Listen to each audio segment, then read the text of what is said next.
Hi குட்டீஸ். இன்னைக்கு நம்ம பார்க்க போகிற கதை பொம்மை குதிரையும் பொதி சுமக்கும் கழுதையும். அது ஒரு அழகான நகரம். அதன் மைய பகுதியில் ஒரு பொம்மை கடை இருந்துச்சு. அங்கே விதவிதமான பொம்மைகள் காட்சிக்கு வைக்கப்பட்டிருந்தது. பொம்மைகள் ஒவ்வொன்றும் மிக மிக அழகாக இருந்துச்சு. ஒரு நாள் மாலை வேளை ஒரு கழுதை தன் உடல் முழுவதும் அழுக்கு துணிகளை சுமந்துக்கிட்டு நடந்து போய்கிட்டு இருந்தது.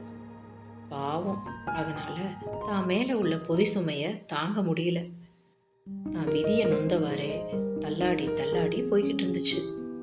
இதனை கடைக்குள்ள இருந்து ஒரு அழகான குதிரை பொம்மை பார்த்துச்சு. கழுதையின் நிலைமையை பார்த்ததும் அதுக்கு ஆணவம் மேலிட்டது.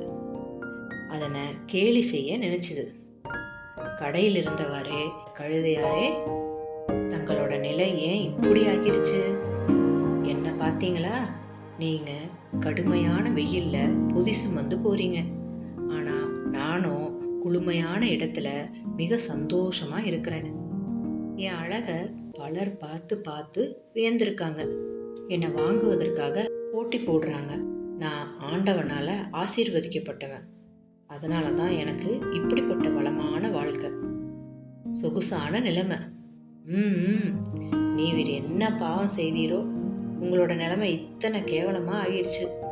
இப்படி வார்த்தைகளால கழுதைய அவமானம் செஞ்சது.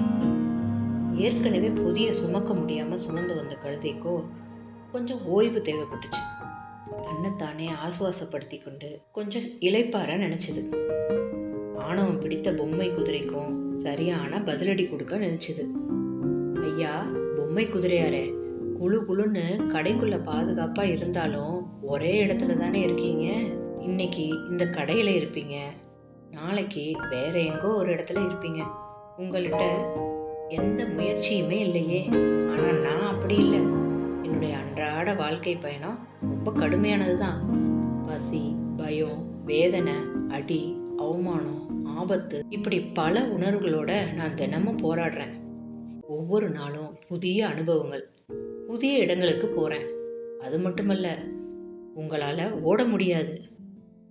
ஆனால் என்னால் விரும்பிய இடத்துக்கெல்லாம் போக முடியும். தானாகவே இயங்க முடியும். உங்களை பொறுத்த வரையில் ஒரே இடம், ஒரே சூழல், ஒரே பார்வை. இதில் ஒரு முன்னேற்றமும் இல்லை. ஆனால் என்னை பொறுத்த வரையில் விதவிதமான மக்கள், வித்தியாசமான சூழல்கள்.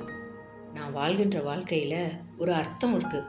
ஆனால் எனதருமை பொம்மை குதிரையாரே, உங்கள் வாழ்க்கையில் அப்படின்னு கேட்டவாறே ஒரு நிமிடம் தன் பேச்சை நிறுத்துச்சு.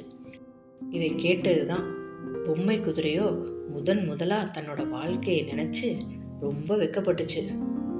உண்மையை புரிய வச்ச கழுதைக்கு கண்ணீர் பொங்க நன்றி சொன்னுச்சு. என்ன குட்டீஸ், இந்த கதை உங்களுக்கு ரொம்ப பிடிச்சிருக்கும்னு நினைக்கிறேன்.